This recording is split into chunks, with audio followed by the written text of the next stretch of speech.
मनोजवं मारुततुल्यवेगं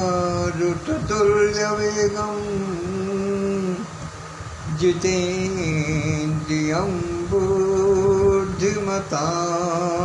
वरिष्ठं वातात्मजं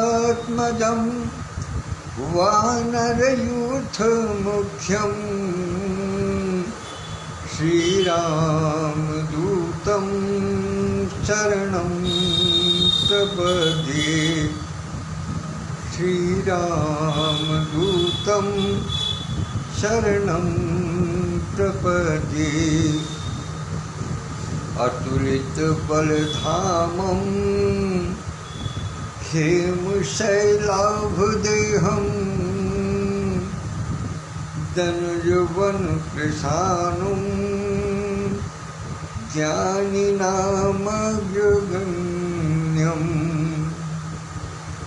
सकलगुणनिधानं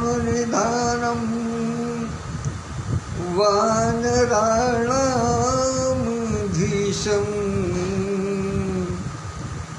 रघुपतिप्रियभक्तं वातजातं नमामि। रघुपतिप्रियभक्तं वातजातं नमामि।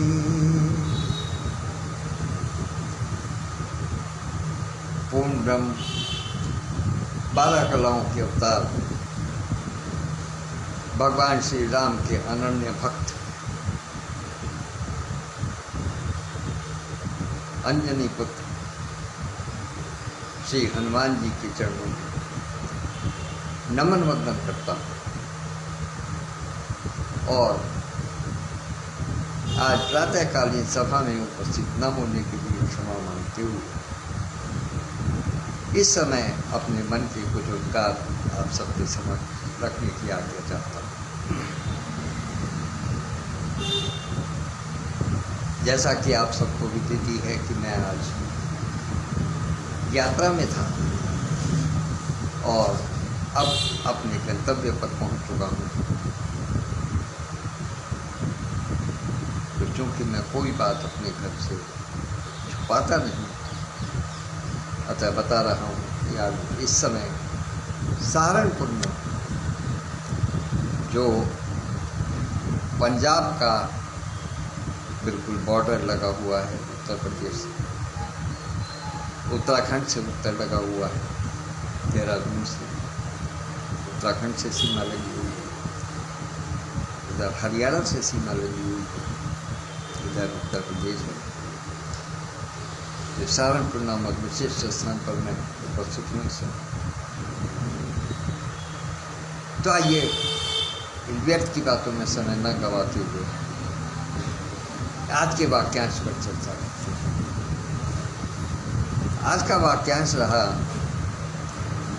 प्रयत्न का परिणाम। जैसा आप सब जानते हैं कि जो मनुष्य कर्म करता है, कर्म का फल अवश्य उसे प्राप्त होता है। जैसे कर्म करता है वैसे ही उसको फल मिलते हैं। लेकिन मनुष्य हर कर्म को करते हुए एक दुविधा में रहता है कि मैं जिस कार्य को करने जा रहा हूँ उसमें मुझे सफलता मिलेगी या नहीं। ये एक स्वाभाविक सी बात है। हर मनुष्य अपने मन में सोचता रहता है कि मुझे सफलता मिलनी है या नहीं मिलनी है, या क्या होना है, किस प्रकार से कार्य होगा, नहीं जानता।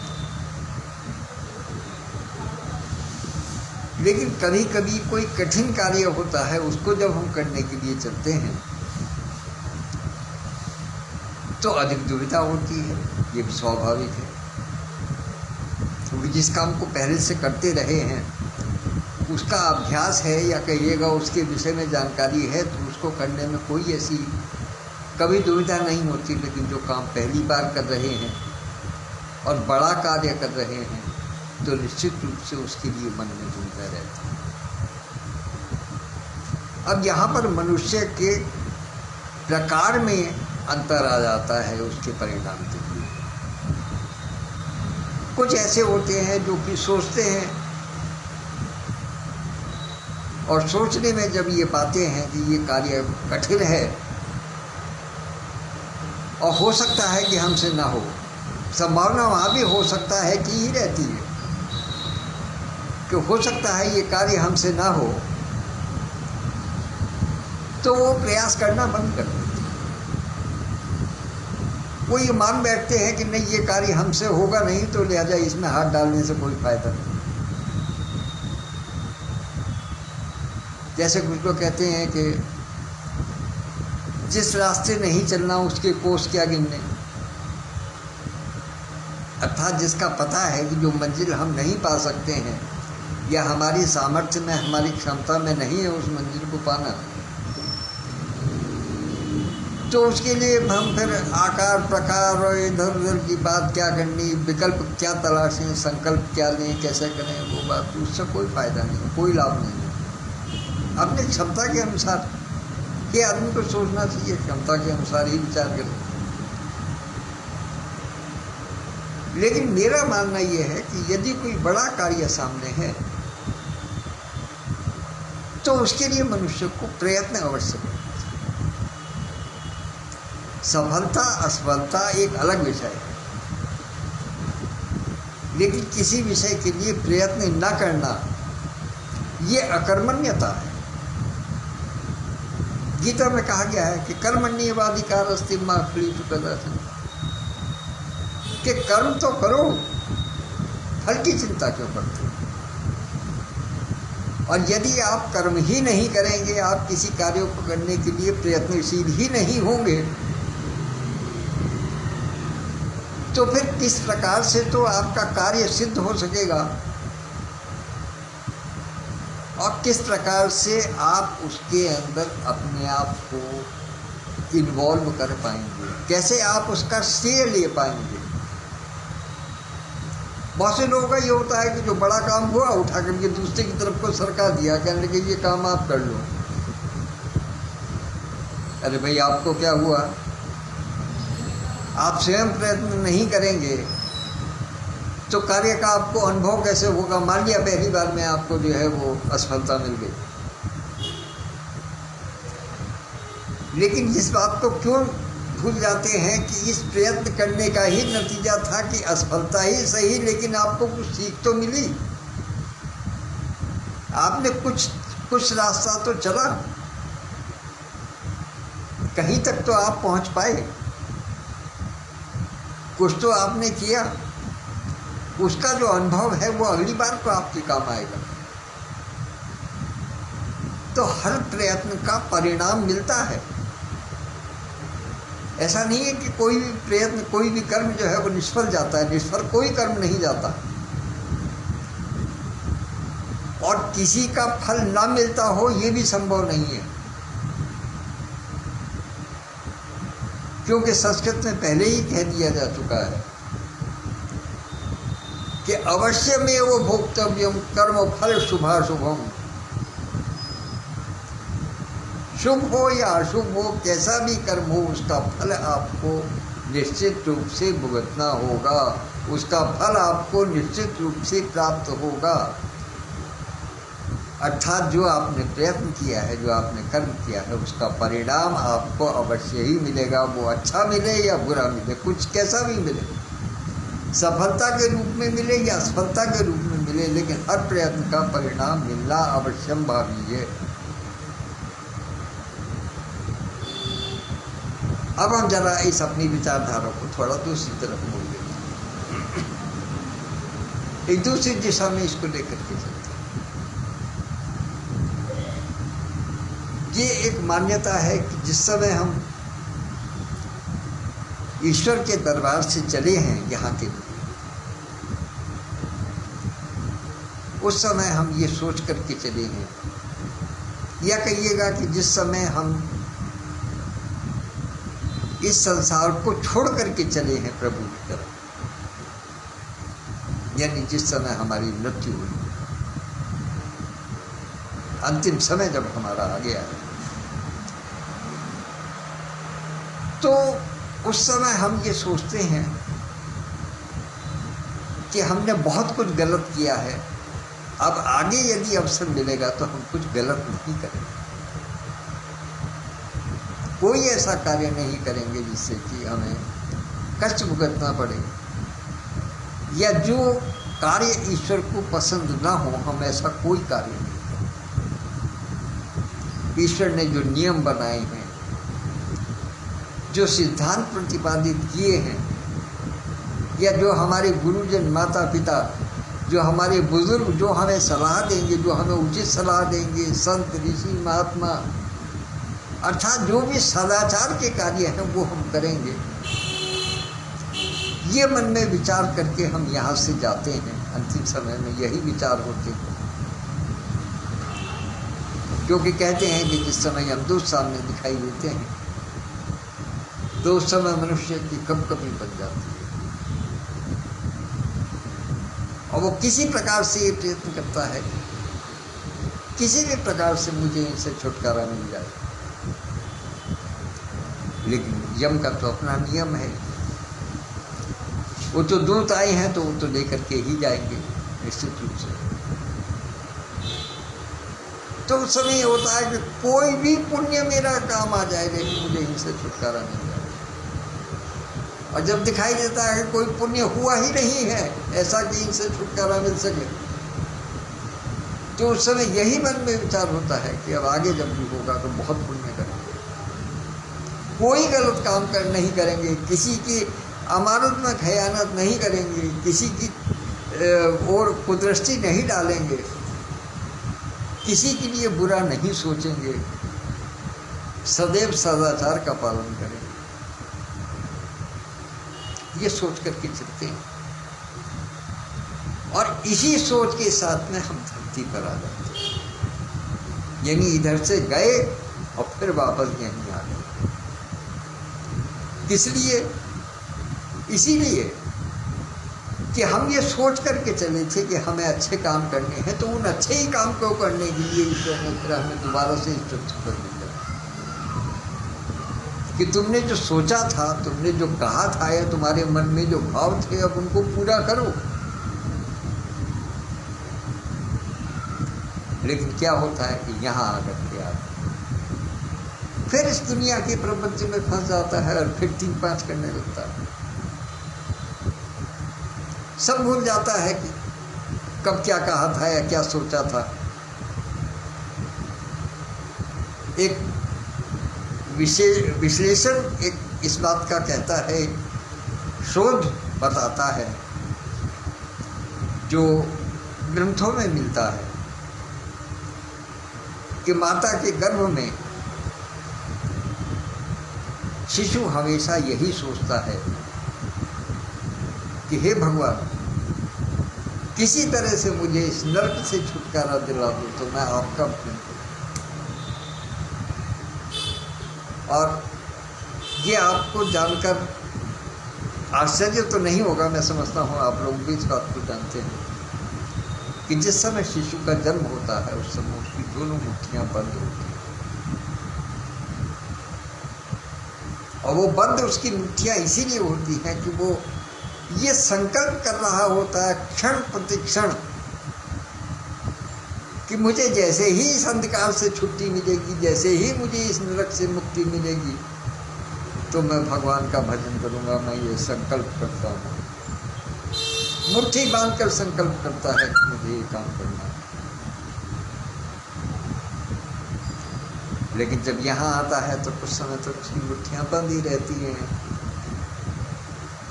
और फिर जो परिवारी जन हैं वो उनकी मुट्ठियाँ खोलते हैं,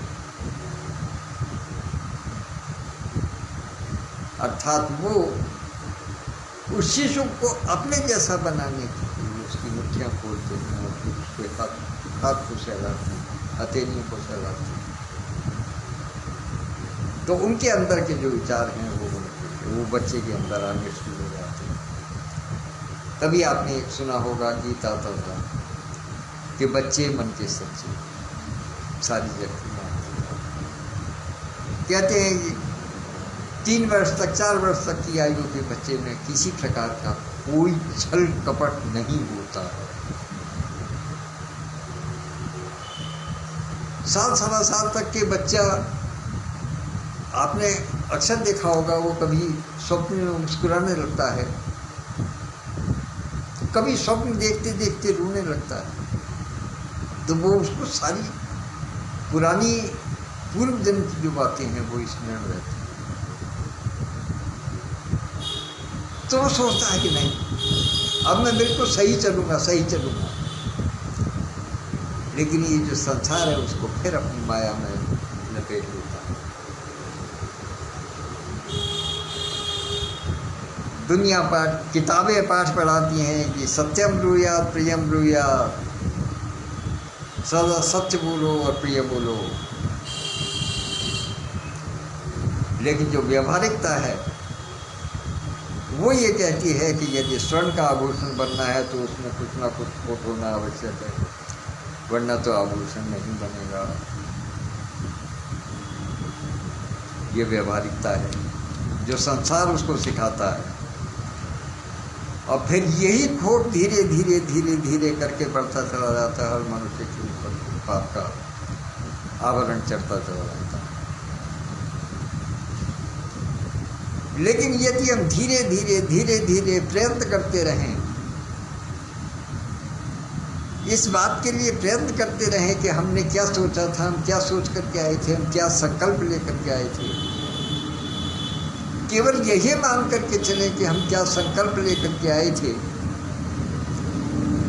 उसको स्मरण भर करने का प्रयत्न करें,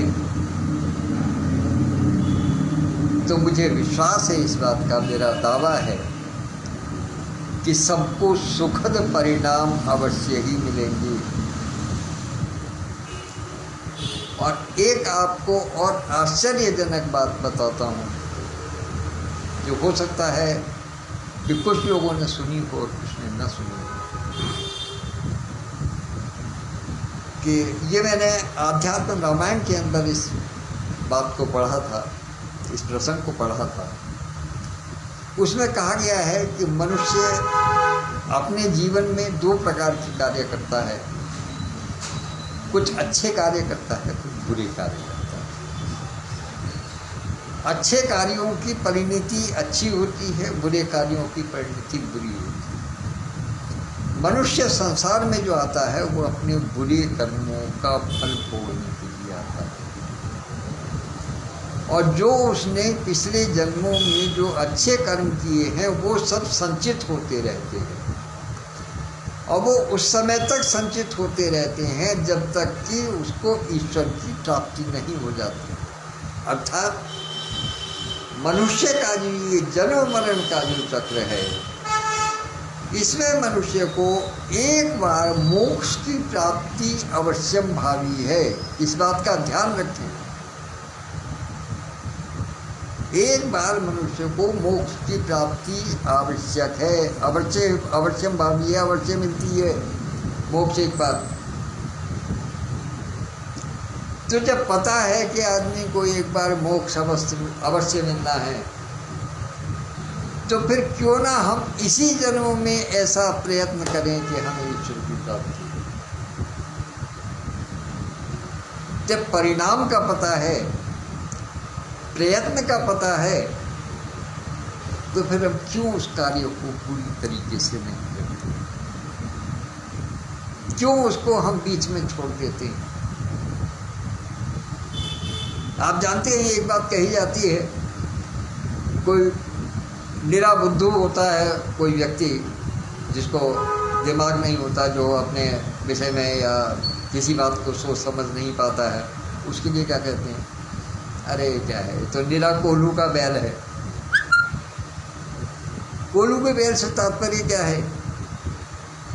कोल्हू के बैल को आपने देखा होगा कि वो दिन भर घूमता रहता है, और शाम को पूछो कि कहाँ पहुँचा तो कहीं नहीं पहुँचा। लेकिन क्या उसका प्रयत्न जो है वो व्यर्थ गया? मैं मानता हूँ कि उसकी भौतिक स्थिति में वो अपने आप में कहीं नहीं पहुँचा है, वो लगातार गोल गोल एक ही स्थान पर घूमता रहा है, एक ही स्थान पर चलता रहा है, लेकिन उस प्रयत्न का भी परिणाम निकला है। और उस प्रयत्न का परिणाम ये है कि तेल निकला है तिलों में से। गन्ना यदि पिराया गया है कोलू में तो गन्ने का रस निकला है। कौन कहता है कि नहीं निकला उसका परिणाम? आप कह भले उसको दीजिएगा कि ये तो निरा कोलू का बैल है, दिन भर चलता रहता है, दिन भर भागता रहता है, पहुंचता कहीं नहीं है, लेकिन ऐसा नहीं है। उस कोलू के बैल के भी प्रयत्न का परिणाम अवश्य ही मिलता है। हम सब लोगों ने गांव में देखा होगा, एक रहट चला करता था कुएं से पानी निकालने के लिए, दो चीज निकलती रहती थी, वो भी बैल के द्वारा संचालित होता था। उसमें भी बैल जो है वो गोल गोल गोल गोल घूमता था, लेकिन क्या उसका भी परिणाम नहीं निकलता? उसके भी परिणाम निकलते हैं, और उसके परिणाम से पूरा खेत सिंचित होता था, और फिर उससे अन्न उपजता था। तो कोई भी प्रयत्न बिना परिणाम के रह नहीं सकता, कि अवश्य में वह कर्तव्य कर्म फल शुभाशु। तो इसलिए प्रयत्न अवश्य करें। अब ये हर मनुष्य के अपने विवेक पर, अपने मनस्थिति पर, अपनी परिस्थिति पर, अपने वातावरण पर, अपने संस्कार पर, अपनी परवरिश पर, या अपने परिजनों की सीख पर, अपने गुरुजनों की सीख पर, अपने माता पिता की सीख पर, अपने बुजुर्गों की सीख पर, या जिस समाज में वो रहते हैं उस समाज की सीख पर निर्भर करता है कि वो मनुष्य किस दिशा में प्रयत्न करता है। लेकिन निश्चित रूप से प्रयत्न यदि किया जाएगा तो भले ही सफलता न मिले, लेकिन उसका परिणाम अवश्य ही मिलेगा, चाहे वो सफलता के स्थान पर सीख के ही रूप में क्यों ना हो। और एक और विशेष बात बता देता हूँ यहीं, कि यदि आप असफल हुए तो आपको हार मिलेगी, और यदि आप सफल हुए तब भी आपको हार मिलेगा। केवल इनके स्त्रीलिंग और पुल्लिंग के वाचन में, शब्द के अर्थ में अंतर है। सफल होते हैं तो आपको हार पहनाया जाता है, और असफल होते हैं तो आपको हार मिलती है, आपको हार स्वीकारनी पड़ती है। कोई भी प्रयत्न बिना परिणाम के नहीं रहता। इन्हीं शब्दों के साथ मैं अपनी वाणी को विराम देता हूँ, और मुझे कोई भी कमेंट यहाँ नहीं दिखाई दे रहा है निश्चित रूप से, लेकिन मुझे त्रिमूर्ति की भावभंगिमा दिखाई दे रही है उनकी डीपी के रूप में। आदरणीय विद्युत प्रभा चतुर्वेदी मंजू जी भी, आदरणीय डॉक्टर सत्यप्रकाश पांडे जी, और आदरणीय सुधा बसु सौम्या देवी, इन तीनों की उपस्थिति से मैं अभिभूत हूँ, और आज अपनी वाणी को यहीं विराम देता हूँ। कल सवेरे फिर इसी स्थान से आप सबके समक्ष उपस्थित होगा। तब तक के लिए नमस्कार, धन्यवाद। थोड़े कहे को बहुत समझ लिया। नमस्कार।